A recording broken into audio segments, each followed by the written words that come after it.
Quan Vicenç Ferrer va anar per primer cop a l'Índia, tenia molt clar que només donant es pot ser ric.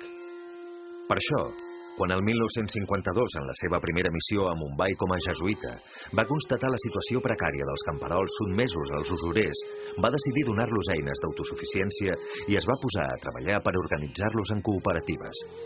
I al moment que es forma aquesta cooperativa, ja està. El pagès ja no torna a mirar l'usurero, sinó vol llavors cap a la cooperativa. Vol diners per el casament, cap a la cooperativa. La iniciativa de Vicenç Ferrer es va estendre ràpidament per tota la regió. Un article publicat a l'Illustrated Weekly la batejava com la revolució silenciosa, una revolució que amenaçava els interessos dels sectors econòmics i dirigents més poderosos. Els polítics se'n van al Parlament de Maharashtra i diuen, senyors, aquests són els fets.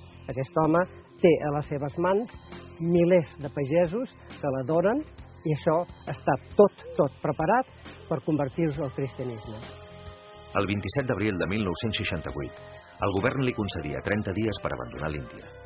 A 3 dies del termini fixat per a la seva expulsió, 30.000 camperols, recolzats per un grup d'intel·lectuals, polítics i líders religiosos, recorrien els 250 quilòmetres fins a Mumbai per donar suport al jesuïta català. Entonces él tenía casi toda India en su favor y era un momento que era muy emocionante y muy bonito. El mateix dia de l'última mobilització camperola, Indira Gandhi va enviar un telegrama adreçat al poble prometent que Ferrer seria benvingut de nou a l'Índia al cap d'un temps. Ferrer tornava a Espanya. La promesa de Gandhi es va fer realitat 3 mesos després.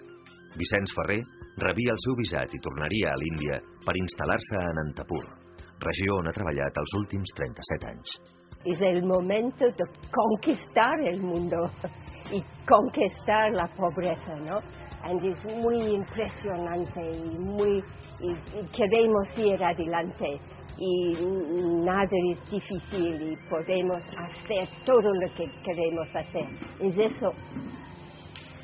Gràcies a Déu que va passar això, perquè el que el Vicenç ha fet aquí és únic. Jo dic, si haguéssim de canviar la Índia, res de polítics, res de religió, res de diners, agafem 500 Ferrer, els esparcim pel territori i d'aquí 15 anys la verdadera Índia serà lliure, la verdadera Índia.